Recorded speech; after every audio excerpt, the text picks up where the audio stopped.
Bom dia para todos. E para mim me sinto em casa em estar aqui na Luzeiro, né, pela afinidade que temos com o João, Bela e tantos outros irmãos aqui, né, a gente tem muita alegria de poder dividir a nossa vida, a vida ministerial, né, com pessoas queridas como o João, a Bela e tantos outros irmãos, porque assim, ministério é uma caminhada, né? Você tem que fazer isso junto com outras pessoas, é sempre importante a gente estar junto. Sou pastor lá na Cristo House, missionário também. O nosso ministério tem essa dupla característica, né? Tanto um ministério que agrega as pessoas numa localidade, mas também é itinerante, pelo estilo de vida da galera que a gente trabalha, os hippies, que eles são um povo que vive viajando por aí, né? Você já deve ter encontrado algum hippie em algum lugar, né? Se for aqui na Praça 7, Praça da Liberdade, está cheio deles lá. Provavelmente você vai encontrar um hippie lá, lendo a Bíblia, orando, e vai compartilhar da fé com você. Tá certo? Pode ser, tá? Nem todos. Mas eu venho nessa manhã, meus irmãos, trazer boa notícia. Boa notícia. Que boa notícia é essa? O Evangelho está prevalecendo em todo lugar. O Evangelho está avançando nas nações, está avançando em lugares perseguidos, de difícil acesso. A palavra de Deus está crescendo, está avançando. E isso não quer dizer que não tenha cristãos morrendo, não tenha igrejas sendo fechadas, perseguidas. Isso não quer dizer que não tenha um custo alto, que leva até mesmo a própria vida das pessoas. Mas, em todos esses cenários, o Evangelho cresce e prevalece. Né? Quando você ouve falar de um cristão que, né, perdeu a vida ou morreu num campo, foi assassinado, né, saiba que aquela morte ela não é vã. Aquilo é uma semente. Aquilo é algo que fica ali na consciência daquele povo local que, né, foram os executores dessa pessoa. Né? Ali, com certeza, o Evangelho vai crescer, vai prevalecer. O Evangelho está crescendo, está avançando na Paraíba, como nós vimos aqui. O Evangelho está crescendo no Brasil. O Evangelho está crescendo entre os hippies. Né? Eu trago boa notícia aí da Bahia e quero já agradecer aqui o apoio, né, dessa igreja conosco, no trabalho que a gente desenvolve, tanto aqui em Belo Horizonte, São Tomé das Letras, agora na Bahia. Bahia surgiu de uma viagem missionária, um surto psicótico que deu na gente, maluco, de juntar 3 carros, uma veraneio de 70, um Gurgel de 72 e a minha Palio de 2009. Então, a gente juntou aí uma turma de 15 pessoas e subimos o Nordeste e fomos até Alto Paraíso para fazer um trabalho de evangelizar nas estradas, nas BRs. A gente parou em várias cidades e proclamamos o Evangelho de Jesus. E lá na Bahia, especificamente, né, tem a aldeia hippie lá, a primeira aldeia hippie do Brasil, em Arembepe. A gente pôde ali testemunhar de Jesus naquele lugar, um lugar muito resistente, mas com pessoas muito acolhedoras ao Evangelho, ao amor de Deus, resistente que eu falo no quesito espiritual, a um peso, a uma resistência, porém, as pessoas estão famintas, estão sedentas. Uma coisa que a gente tem que entender é que o diabo nunca entrega o que promete. Nunca entrega o que promete. Ele sempre vai frustrar as pessoas, sempre vai frustrar os corações. E Jesus, ele chega nesses lugares, sabe, como uma água fresca, como um óleo, um bálsamo no coração dessas pessoas. E ficou dessa viagem que a gente fez um resíduo de pessoas ali que entregaram suas vidas a Jesus e quiseram continuar caminhando com Deus, só que é um grupo, como o João falou, muito específico. Eles, às vezes, não conseguem interagir aqui conosco, não porque vocês não os amam, não os recebem bem, mas pelo próprio estilo de vida da galera. Hoje, por exemplo, está todo mundo trabalhando na feira. Como é que eles vão vir aqui congregar? Eles têm uma agenda diferente, eles têm uma linguagem diferente. E, por conta disso, né, a gente precisou voltar lá em fevereiro desse ano e fizemos um encontro que nós temos visto que esse encontro tem sido uma grande rede de pesca, tem sido uma grande estratégia, né, onde nós temos, nesses encontros que a gente faz, né, nós temos aí, sei lá, 30% de crente e 70% de louco, de maluco. Então, as regras não fuma maconha, não bebe, Entendeu? É por aí. O vídeo de regra nosso é diferente aqui. É um nível um pouco diferente. A chapação é na palavra, sabe? Você vai chapar do Espírito Santo, você vai provar, você vai deixar a cannabis e você vai experimentar a raiz de Jessé. Né? Então a gente aplica os caras no outra parada, né, velho? E aí é muito doido, porque assim, os desafios são enormes, né? Porque RIP não faz inscrição, RIP não é muito um pessoal muito ligado à tecnologia. Então, meio que a gente tem que fazer uma projeção de quantas pessoas vão participar do encontro? Sei lá, de 50 a 200. Então você tem que planejar um negócio por aí, entendeu? Mas foi lindo o que Deus fez lá. Deus juntou as pessoas, sabe? Comemos muito bem. Tivemos dias, sim, de paz verdadeira, sabe? Pessoas que passavam anos, isso eu falo para você com verdade, anos sem ficar lúcida, um dia. Ou está bêbado, ou está chapado de maconha, ou está tomando ácido, ou está tomando ayahuasca, ou está tomando cogumelo. Os caras são assim, diariamente. E, de repente, nesses 3 dias, a pessoa consegue ficar em si. E uma coisa muda na cabeça dessa pessoa. Então, isso é o Evangelho avançando na vida dessa galera. E agora, pela graça de Deus, ficou um grupo lá, né, que está... Aí, Lucão, e aí? A gente ama Jesus e queremos crescer, e aí? Qual que é? Como é que faz isso? Agora a gente tem, né, a responsabilidade de estar indo lá, vez por outra, para levar, né, aconselhar, ensinar, fortalecer na fé, e a igreja, né, está lá reunida numa casa simples, um local que a gente ralou muito agora esses últimos dias para deixar legal, e uma criançada maravilhosa, e famílias que estavam despedaçadas e agora estão conhecendo o amor de Jesus. E, né, agora mesmo nós fizemos 2 casamentos, 4 batismos, fizemos uma imersão de 3 dias nas Escrituras. Foi um tempo incrível que nós vivemos lá. Né, e voltamos muito cansados, mas muito felizes também que o trabalho foi feito. E está aqui meu pedido de gratidão, né, a vocês, minha gratidão a vocês pela colaboração financeira, as orações e o apoio e o incentivo que nós recebemos daqui da Luzeiro, né? E, meus irmãos, eu queria hoje fazer com vocês aqui um estudo de caso.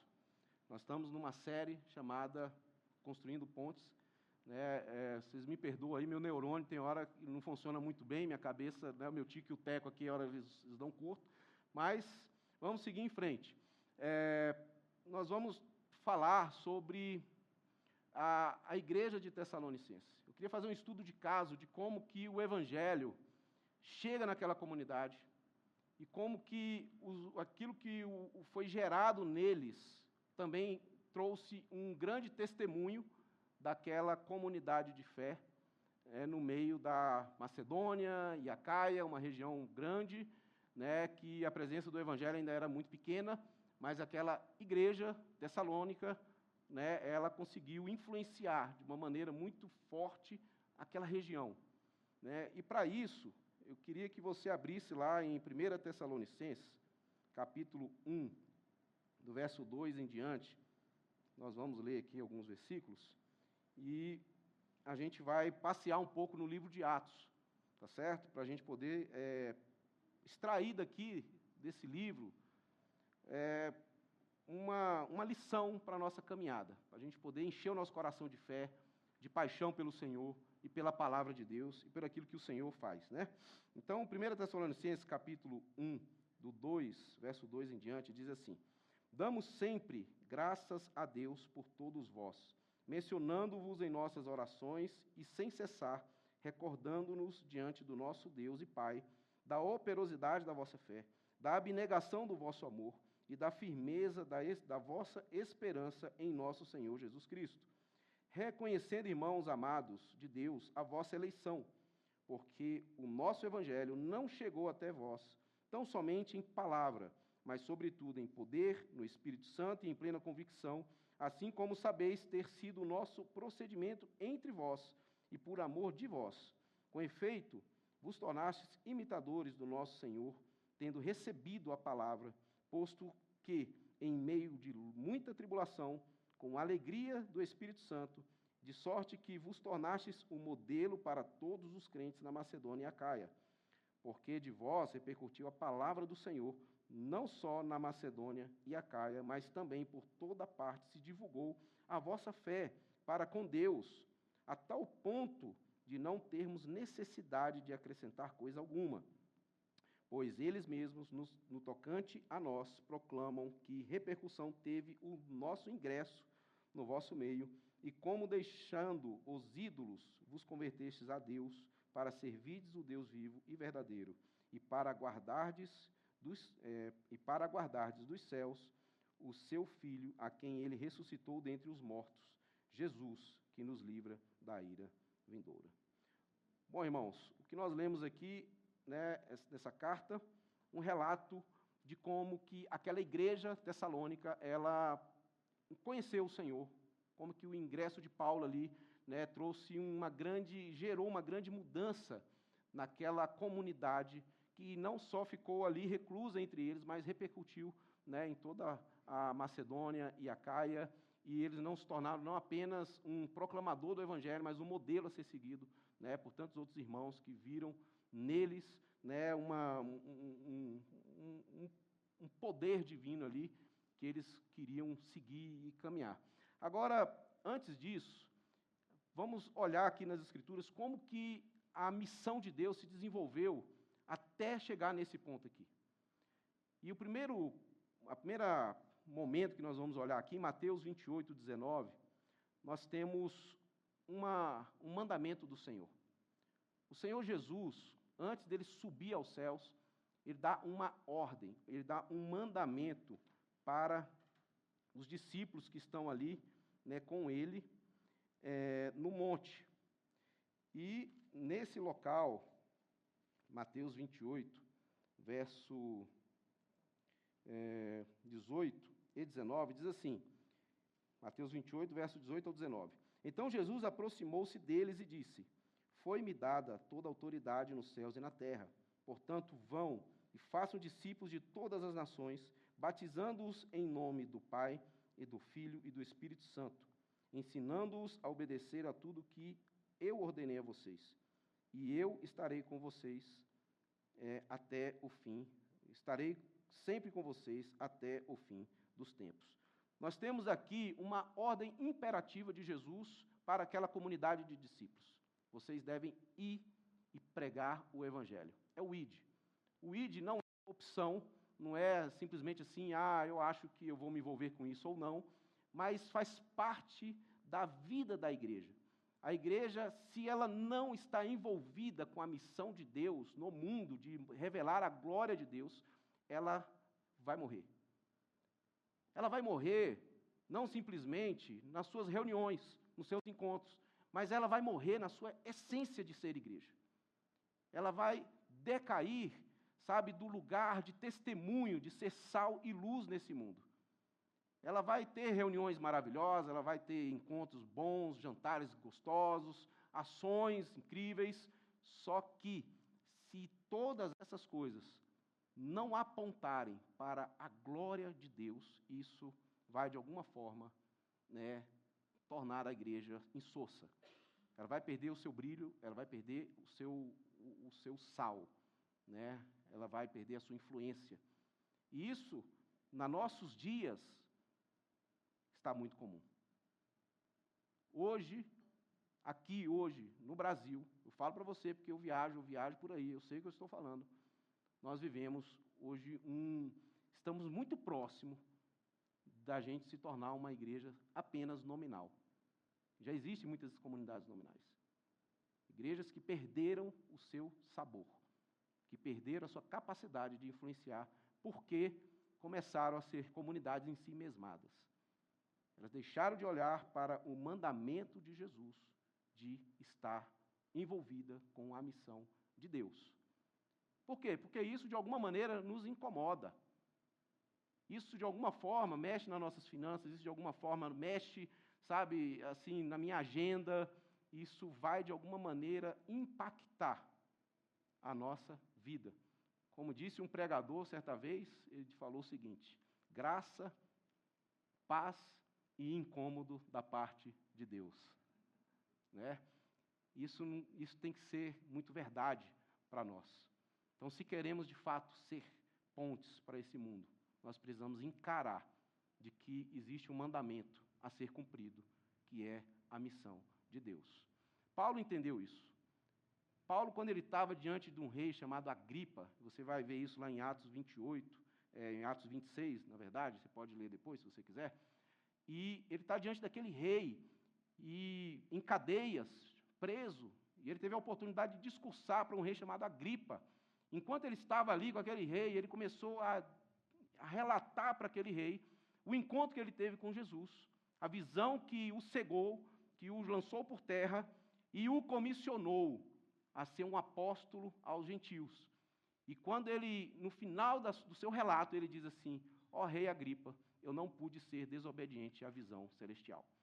E por conta disso, eu comecei a me envolver, indo por toda a Roma, por toda a região, sabe, todo o mundo antigo daqueles dias, proclamando o evangelho de Cristo. Ele entendeu isso. E nós precisamos também entender isso. Não podemos ser desobedientes à visão celestial. Agora, existe um outro fator interessante que está em Atos capítulo 2, ou melhor, 1, desculpa. Atos capítulo 1, que nós vamos ver aqui um outro ingrediente importante, né, da missão, que é Atos capítulo 1, verso 7 e 8, onde os discípulos recebem da parte de Jesus um comissionamento novamente. Agora ele estava no momento de ser assunto aos céus, e aqui é uma versão, né, de Lucas, sobre esse momento que Jesus estava sendo assunto aos céus, e ele reúne os discípulos no monte, e aqui ele diz para os caras o seguinte: ele lhes respondeu: não compete a vocês saber os tempos ou as datas que o Pai estabeleceu pela sua própria autoridade, mas receberão poder quando o Espírito Santo descer sobre vocês, e serão minhas testemunhas em Jerusalém, em toda a Judéia e Samaria, e até os confins da terra. Eu queria chamar a atenção aqui de um outro ingrediente importante nisso. Se, por um lado, a missão, o ser ponte, o influenciar é um mandamento de Deus, por outro lado, esse mandamento de Deus se torna aqui, nesse texto, uma promessa. Existe aqui uma promessa dada pelo próprio Cristo, de que aqueles discípulos, quando eles fossem cheios do Espírito Santo, eles seriam testemunhas. Aonde? Jerusalém, Judéia, Samaria e até os confins da terra. Ou seja, aquela comunidade de discípulos, eles estavam destinados a ir e proclamar o nome de Jesus por onde quer que eles fossem. E isso, de fato, aconteceu. E nós vamos ver aqui 4 impulsos que mostram isso, como que a igreja ela foi cumprindo essa promessa do ID que Jesus deu para eles. O primeiro impulso que nós vemos aqui é o impulso do Espírito Santo, que desce sobre aqueles crentes e começa a levantar aqueles homens que estavam tímidos, com medo, e eles se tornam testemunhas corajosas e começam a proclamar a palavra de Deus naquela Jerusalém inteira. Eles começam a falar do nome de Jesus, de maneira assim, poderosa, onde sinais, prodígios e uma fala, né, até o próprio povo fala de Pedro, fala como esse cara que era pescador, iletrado, fala dessa forma. Algo acontece na vida daqueles caras, e eles são impulsionados a proclamar o evangelho em Jerusalém. E isso acontece, sabe? A promessa, então, começa a se cumprir, e lá em Jerusalém, esses homens começam a falar desenfreadamente do evangelho, porque eles foram cheios do Espírito Santo, o impulso do Espírito Santo. Se você é um homem cheio do Espírito Santo, você vai falar. Se você é uma mulher, um homem cheio do Espírito Santo, você vai, sabe, isso vai sair de alguma maneira de você. Vai jorrar dos seus lábios, do seu olhar, do seu bolso. De alguma maneira, o Espírito Santo de Deus vai te colocar em contato com essa realidade da missão de Deus. Uma outra coisa que acontece, porque eles, por um lado, foram cheios do Espírito Santo, e em Jerusalém eles impregnaram toda Jerusalém com aquela doutrina do Espírito Santo sobre Jesus. Cristo morreu e ressuscitou, e eles ficaram ali em Jerusalém envolvidos com isso, naquela região, naquele lugar. E aí nós vemos Deus precisar movimentar o segundo impulso, que é o impulso da perseguição. Você vai ver que em Atos, capítulo, vou pegar minha cola, capítulo 8, do verso 1 a 4, nós vamos ver ali que a perseguição aperta aqueles crentes por conta de Estevão, que discursa ali para aqueles, um diácono, né, Estevão, cheio do Espírito Santo, ele começa a pregar o evangelho para aquela turma ali de fariseus e saduceus e tantos outros eus que tinha lá, e por conta disso, né, ele é confrontado, ele é levado para o Sinédrio, e lá ele é apedrejado. E se levanta uma grande perseguição que espalha todos os crentes, né, por outros lugares. E em Jerusalém o texto fala que fica somente os apóstolos.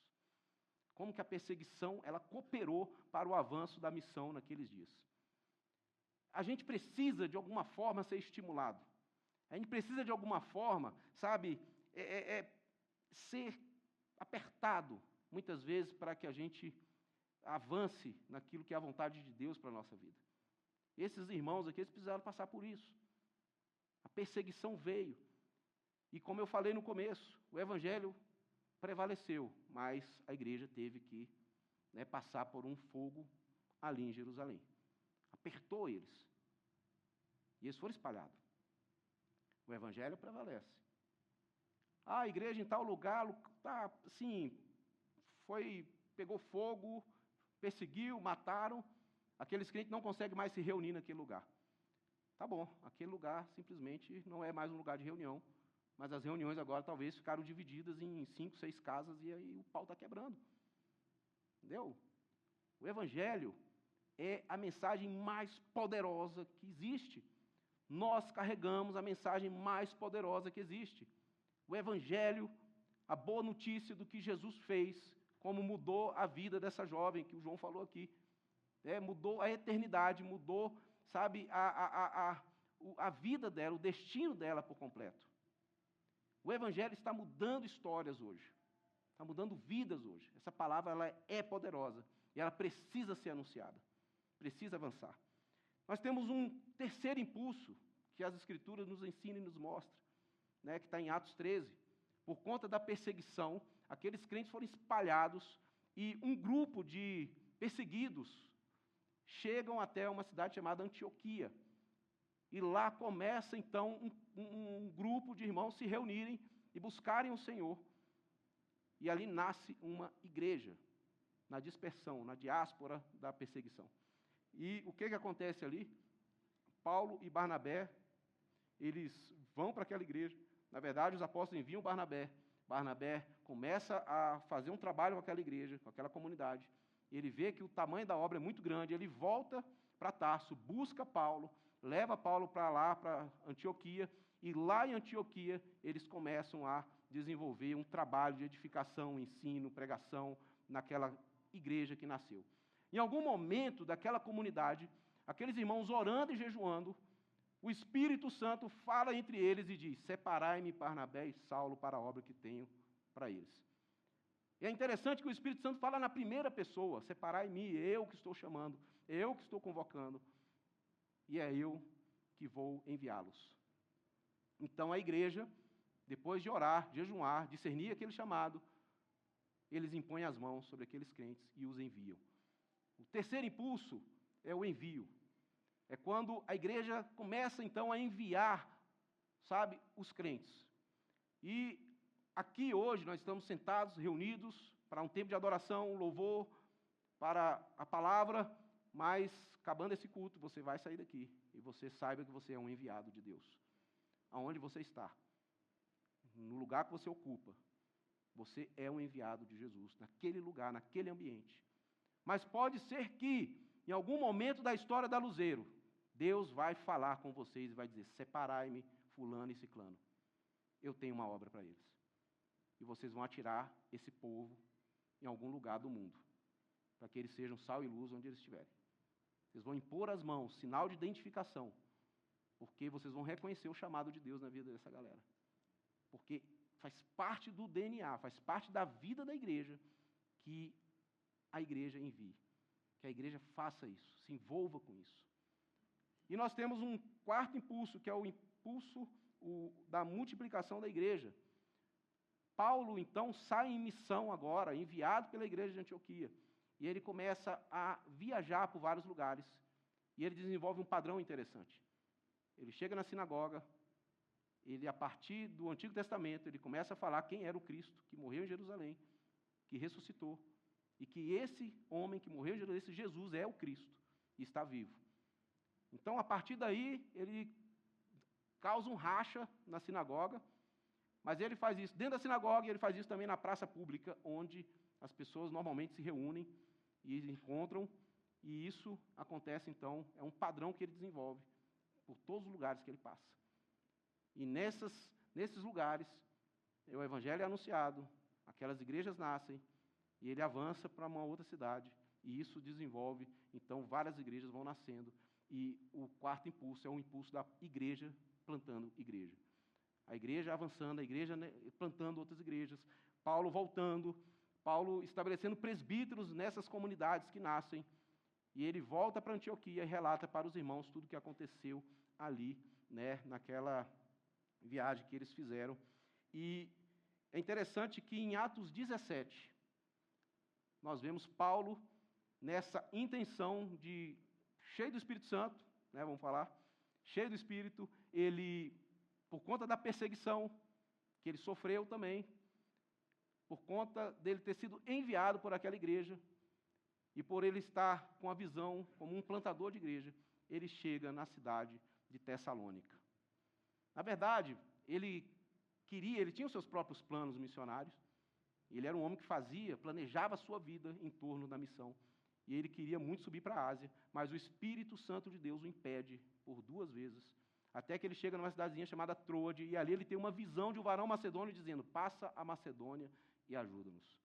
Por conta disso, ele entende que o Espírito Santo estava chamando eles para ir para a Macedônia, e ele muda toda a sua rota. Cara, é incrível como que o Espírito Santo de Deus, no livro de Atos, ele lidera o movimento da igreja o tempo todo. É impressionante como que o Espírito o impede de ir para a Ásia. Cara, nós temos bons planos, Bons planos de fazer coisas maravilhosas. Mas, de repente, o Espírito Santo fala assim: não é para cá, é para cá. Nós temos que entender que Deus tem os seus próprios planos para mim e para você.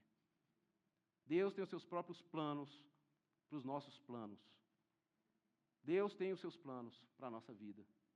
E precisamos de atenção, de ter um ouvido para a gente discernir a voz de Deus nesses momentos, sabe? E não se sentir frustrado porque não deu certo. Às vezes, não deu certo para você, mas deu certo para Deus. E vai dar muito certo para outras pessoas que receberão o impacto disso. E é interessante que Paulo chega em Filipos, e ali ele prega o evangelho na beirada de um rio, ele procura um lugar para orar. Em Atos 16 fala isso. E enquanto ele está orando na beira do rio, uma mulher, Lígia, e outro grupo de mulheres que estavam ali, ouvem Paulo falar sobre o evangelho, se interessam, conhecem o Senhor, se batizam, e na casa dessa mulher se torna uma igreja. Porém, levanta-se ali em Filipe uma grande perseguição contra a vida de Paulo. E Paulo e o seu grupo missionário, então, correm de Filipos e chegam em Tessalônica. Da mesma forma, Paulo procura uma sinagoga naquela cidade, e ele encontra a sinagoga, e ali, por 3 sábados, por 15 dias, Paulo expõe as Escrituras para aquele povo. Ele discute com eles, ele explica e ele prova pela Escritura que Jesus é o Cristo. Guarda isso. Ele discute, ele explica e ele prova pela Escritura que Jesus é o Cristo.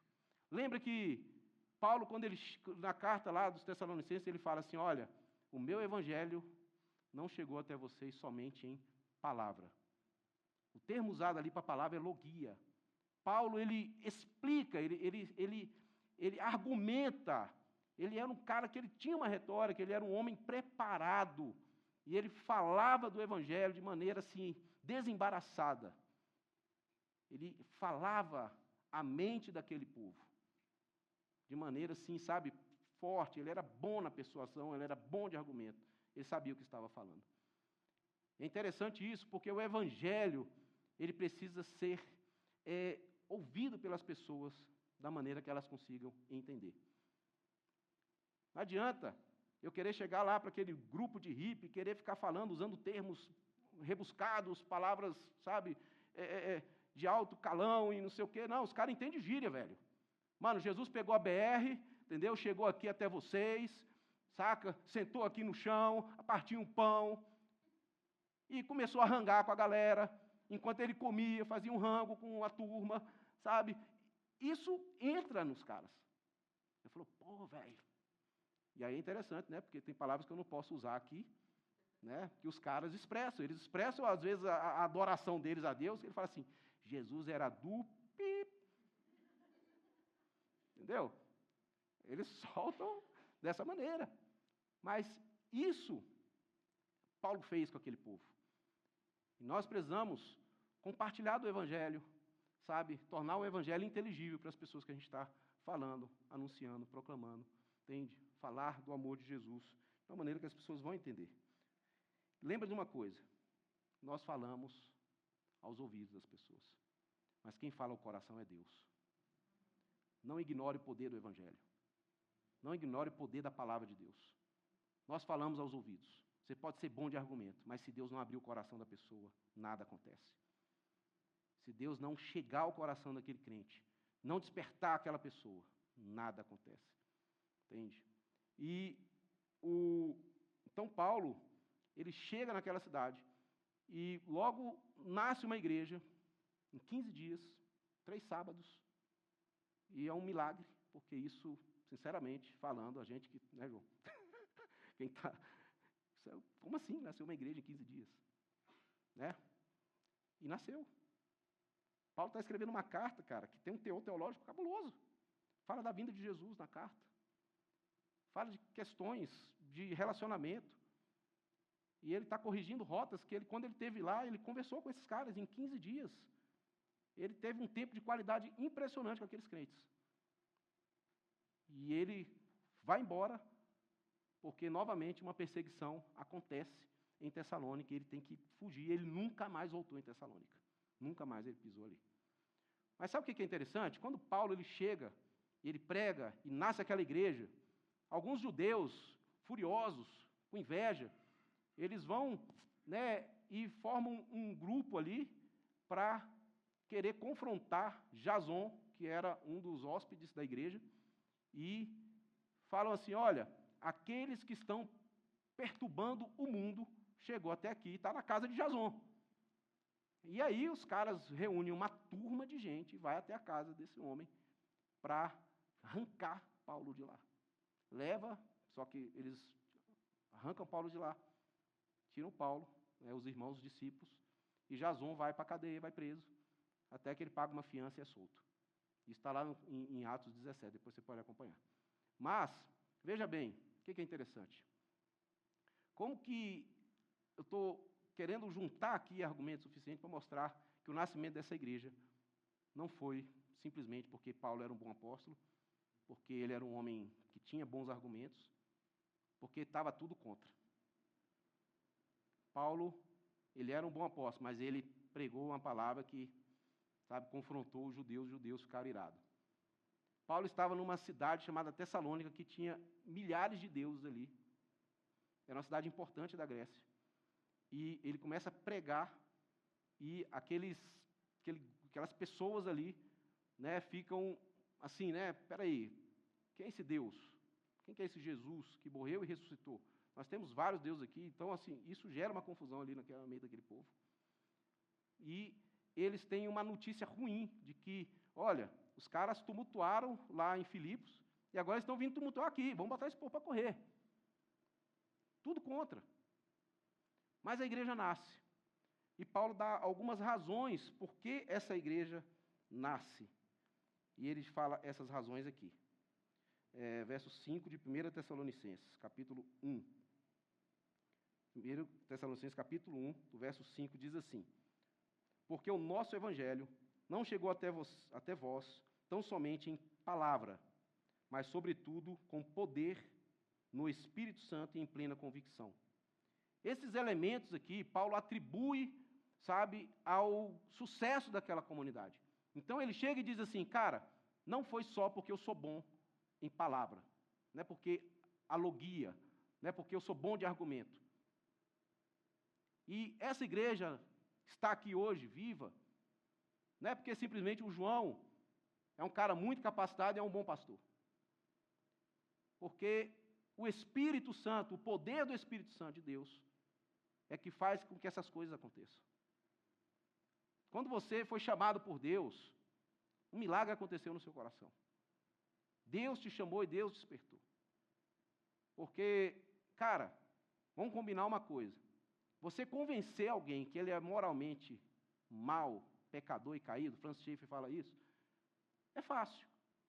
Em 5 minutos de conversa, você convence que o cara é mau, que ele é caído, que ele é um ser humano pecador. Agora, você convencer o homem que ele precisa de um Salvador, que ele precisa de Deus, aí, irmão, é obra de Deus, obra do Espírito Santo de Deus. Porque, às vezes, você vai com a mensagem do Evangelho, até, cara, peraí, eu vou falar para o cara que Jesus morreu. Cara, morreu, meu. Imagina você chegar num lugar onde não tem o Evangelho, ninguém nunca ouviu falar o nome de Jesus, e você contar essa história. É fácil para a gente entender, porque nós já temos um pressuposto cristão. Isso já está um pouco no nosso imaginário cultural brasileiro. Mas você chega num lugar que não tem presença cristã, nunca ouviram falar o nome de Jesus, você vai contar essa história. A gente tem uma história de um missionário, que escreveu um livro chamado Fator Melquisedeque, esqueci o nome do cara, se alguém lembrar aí. Mas ele conta a história que ele foi pregar numa tribo os caras eram canibais, e eles tinham uma cultura do engano e da traição. E os caras estavam assim, super curtindo a história de Jesus. Mas quando Judas traiu Jesus, os caras piraram com Judas. Falou, que máximo, esse cara é demais. Por quê? Porque eles tinham a cultura da traição entre eles. Eles acharam o máximo Judas passar a perna em Jesus. Entende? Então, a gente que tem já esse fundo na nosso imaginário cristão, fica fácil a gente entender algumas coisas. Mas você chegar num lugar onde o Evangelho ainda nunca foi pregado, nunca foi anunciado o nome de Jesus, você tem que contar com a graça de Deus. Acontece o milagre da salvação, porque Jesus, de alguma maneira, abre o coração dessa pessoa, como fez aqui com esses crentes em Tessalônica. Ele fala que não foi somente em palavra, não somente, mas também houve a proclamação do Evangelho. E aqui vale a gente lembrar do seguinte, testemunhar, a palavra testemunha, aqui no livro de Atos, ela sempre aparece junto, em muitos textos, com a palavra proclamar. Proclamar, anunciar, pregar. Então, ela aparece às vezes um pouco antes, um pouco depois, mas elas caminham meio que juntas. A palavra testemunha quer dizer martiria. E a palavra proclamar é a querigma, é anunciar, proclamar com poder, com autoridade, aquela mensagem. Então, esse conjunto de coisas aqui, de conceitos, estão juntos aqui. A martiria fala da vida piedosa, que nós precisamos ter. E a querigma fala da proclamação do Evangelho que a gente precisa fazer. Eu quero te desafiar, irmão, a não ser somente um crente, um bom crente, que paga as contas, que faz tudo certo, que tem um caráter libado. Você precisa ser um proclamador do Evangelho. Você tem que anunciar a boa notícia. Você tem que falar, você tem que, pega, ora pelas pessoas. Você quer ver um milagre? Ore. Ore pela pessoa. Está passando mal, vem cá, minha filha, vem cá que eu vou orar por você aqui. Entendeu? Vem cá que eu vou... Não, vamos, isso vai mudar, vem aqui. Tendo esse espaço, você podendo fazer isso, faça. Tenha coragem, tenha ousadia. Porque o poder de Deus vai estar ali com você. Não confie em si mesmo. Porque eu não sei falar direito. Não é sobre isso. Fale do nome de Jesus. O poder de Deus vai fazer a parte dele. e a palavra poder aqui é dínamo, é o poder explosivo, sabe? Não somente em palavra, mas em poder. Paulo também fala que foi o Espírito Santo, em poder, o Espírito Santo, e isso aqui a gente tem que entender e voltar lá em Atos, quando Paulo queria subir para a Ásia e o Espírito o impede. O Espírito Santo, muitas vezes, ele vai criar oportunidades para a gente proclamar o Evangelho, anunciar o Evangelho de Jesus para as pessoas. E não crie na sua mente assim, fulano, aquele cara ali é que vai converter, porque ele está bem sedento, ele está bem faminto, sabe? Aquele fulano que espragueja, que xinga, que está com a cara amarrada, esse cara não quer nada com a gente e não vai ter nada aqui. Não. Muitas vezes é esse cara que vai converter. É esse cara que vai ouvir. É esse cara que o Espírito Santo vai abrir o coração. Então, ande debaixo do governo do Espírito. E a terceira coisa aqui eles tinham plena convicção. Sabe uma coisa? Paulo, ele tinha convicção que ele estava no lugar certo e na hora certa. Isso é interessante, porque a gente precisa enxergar a nossa vida, sabe, muito além do que a gente tem um controle. Eu estou nesse lugar aqui porque foi minha condição, minha capacidade, entendeu? Eu cheguei até aqui, Deus, obrigado pela porta que o Senhor abriu, mas você tem que lembrar que às vezes você está no lugar certo e na hora certa, com a mensagem certa, debaixo da direção certa e com o poder de Deus sobre a sua vida, para fazer, sabe, a coisa certa. Então, Paulo tinha plena convicção. E olha que ele estava sofrendo perseguição. E a gente tem um pouco desse termômetro. Se está dando certo, Deus está comigo. Se dá errado, Deus não está comigo. Mas deixa eu te falar uma coisa, tira isso da sua cabeça.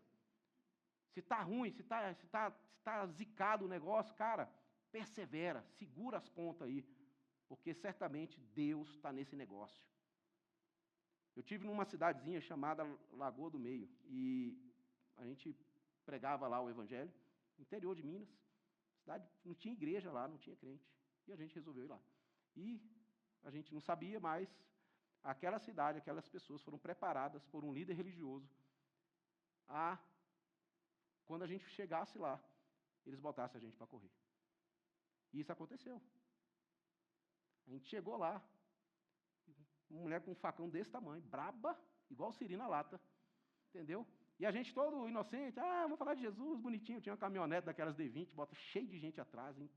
Parei o carro, bora galera, vamos falar de Jesus, sai de 2 em 2 aí, de casa em casa. Rapaz, essa mulher veio igual uma furiosa, e batendo o facão, tem no chão assim, vai embora, seus crentes, vai embora. E olha que, assim, a gente não era uns crentes tão comum, né, galera? Então, assim, quem que era a nossa equipe? Um Rastafari, entendeu? Um cara que tinha tatuagem na metade do rosto, entendeu? Era alargador desse tamanho. Era a gente, o grupo de discípulos que estavam indo pregar o evangelho na casa do povo. O homem botou a gente para correr. Mas sabe o que acontece? Aquilo encheu nosso coração de júbilo e de encorajamento, que nós começamos a orar. Falou, rapaz, essa resistência vai cair. O diabo deu um tiro no pé. Porque nós começamos a orar e jejuar, bicho. E aconteceu o milagre. Nós entramos naquela cidade, depois de alguns meses. O bar, o boteco, que era o point de tudo que não prestava. A dona do boteco converte. A filha converte, que era uma menina de 10 anos, que era, bicha, a menina era muito doida. Entendeu? E assim, toda a turma que estava ali em volta, daquele centrinho ali, praticamente converteu. Então, meus irmãos, não é porque está dando errado, porque tem uma resistência que está errado. Às vezes está certo. E nós precisamos, sabe, insistir com aquilo que o Senhor nos entregou. Agora, veja bem uma coisa. Quando Paulo escreve aqui a essa igreja, ele fala para eles que o Evangelho não chegou para eles apenas em sabedoria de palavra, mas no poder, no Espírito Santo e em plena convicção. Por que Paulo traz isso para esses irmãos? Porque provavelmente essa comunidade ela estava assim um pouco vaidosa, porque eles tinham 3 elementos muito importantes na fé cristã: fé, esperança e amor. Era presente naquela comunidade. Por conta disso, aquela igreja conseguiu influenciar vários outros grupos e irmãos. E, possivelmente, Paulo escreve isso para combater um pouco essa vaidade de que nós tivemos entre nós um bom apóstolo, o melhor de todos, Paulo. Foi ele. Aconteceu tudo isso aqui porque foi ele que veio. Aconteceu tudo isso aqui porque nós nos interessamos pela mensagem. E Paulo diz para eles que não tem a ver com vocês, não tem a ver comigo, mas tem a ver com Deus. Deus fez isso com vocês. Deus confirmou a eleição deles, de vocês. E Deus, gerou em vocês fé, amor e esperança, que é o que Paulo fala aqui mais cedo. Então, a Bíblia diz que esses irmãos, eles tinham uma fé abnegada. Ou melhor, fé abnegada não, eles tinham uma fé, a operosidade da vossa fé. Paulo, ele observa isso. E sabe o que significa isso na prática? Aqueles irmãos, eles eram pessoas que andavam e faziam o que eles faziam por fé. O impulso da fé estava no coração daquela comunidade. A fé não era esvaziada de uma prática, de uma obra. Era uma fé acompanhada, de atos, atitudes. Às vezes a gente quer ter uma experiência de fé, mas a gente não tem vida de oração. As práticas, as disciplinas espirituais estão ausentes na nossa vida. Eu quero te encorajar. Pega a sua Bíblia e leia. Ore. Tenha tempo com Deus pessoal. Seja caridoso. Que isso apareça no seu testemunho. Porque Paulo observou isso nessa igreja. A operosidade da vossa fé. Outra coisa que Paulo observa, a abnegação do vosso amor. Um amor abnegado é um amor que vai além. Até que ponto você está disposto a ajudar alguém? Até que ponto você está disposto a orar por uma pessoa? Até que ponto você está disposto a ser generoso com alguém? Até o ponto que essa pessoa te ofenda? Que ela seja ingrata com você? Foi ingrata comigo, já era, perdeu. Não vou orar mais por essa pessoa, porque essa pessoa não tem jeito. O famoso não tem jeito. Eles tinham um amor abnegado. Não era o amor deles, mas era o amor de Deus neles, que fazia com que eles fossem além. E eles tinham também, aqui, um amor abnegado e uma esperança, firmeza da vossa esperança. Esse aqui é o que torna crentes resilientes. E a esperança. Se você é uma pessoa vazia de esperança, você vai naufragar. Mas você se apegar à esperança da fé em Jesus, você vai conseguir superar as crises que vão aparecer para você. Firmeza da esperança, que torna aqueles crentes indesistíveis. E por conta disso, desses elementos que estavam produzidos no coração deles por causa da pregação do Evangelho, aqueles cristãos, eles foram um modelo. Eles foram um modelo de quê? De uma fé que prevalece a perseguição. Eles tinham muita perseguição ali, mas eles mantiveram a sua fé. Eles creram na mensagem de um homem que tinha sido expulso de uma cidade e estava sendo expulso agora daquela cidade que ele estava ali. A fé que prevalece a perseguição. Eles também se converteram dos ídolos a Deus. Interessante, que o amor deles mudou. Eles eram um povo idólatra. E não se engane, Tessalônica era uma cidade que tinha ídolo para tudo. Vou casar, tem um ídolo do casamento. Vou fazer um negócio, tem um ídolo do negócio. Vou fazer uma viagem, vou lá prestar uma homenagem, um culto ao tal daquele ídolo da viagem.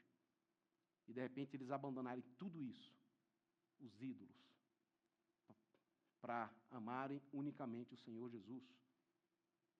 E isso mostra o amor mudando. E por fim, eles aguardavam a vinda de Jesus. A esperança. A nossa esperança está na vinda de Cristo. Ele tem grandes coisas para fazer na nossa vida. E eu encerrar aqui, irmãos, eu quero assim, encorajar os irmãos a estarem tendo prazer em Jesus. Esse é o ponto. Piper fala isso. Você serve melhor se você tem mais prazer. Ele cunhou o termo hedonismo cristão, né? Então, assim, cara, se você não tem prazer em Deus, alguma coisa está errada. E vai ser muito difícil você ver tudo isso aqui. Mas tenha prazer no Senhor, na lei do Senhor. Medite nela dia e noite. Tenha prazer, sabe, em servir. Tenha prazer em cultuar. Tenha prazer em ter comunhão. Tenha prazer. Busque. Fale com Deus sobre isso. Se alguma coisa não está fechando, fale com Deus. Traz isso, sabe, seu coração. Sabe, porque isso vai fazer a diferença. Sabe, entre a gente, como um grupo que está aqui reunido todo domingo, e um grupo que ama Jesus e que vai realmente influenciar as pessoas a deixarem os seus ídolos e buscarem a Deus e aguardarem a vinda do Senhor Jesus. Amém, irmãos? Queria só orar antes de passar aqui para o João. Senhor, obrigado, Deus, por esse tempo. Obrigado por essa igreja que está aqui. Um povo que separado pelo Senhor, que o Senhor chamou e despertou o coração para te encontrar. Encontrando com o Senhor, Deus, eles encontraram com a vida. E agora, de posse da vida, o Senhor nos envia, ó Deus, ao mundo. Nos envia para ser sal e luz, como peregrinos que somos aqui nessa terra. O Senhor nos enviou a sermos sal e luz aqui nesse mundo, Pai. Eu te peço, Espírito Santo, guia esse povo, guia-nos pela jornada do testemunho, para que, Senhor, no nome de Jesus Cristo, sejamos não mais um povo que se reúne, que se encontra a cada domingo, mas que sejamos uma expressão da tua grandeza, do teu testemunho nesse mundo, nessa terra, em nome de Jesus. Amém.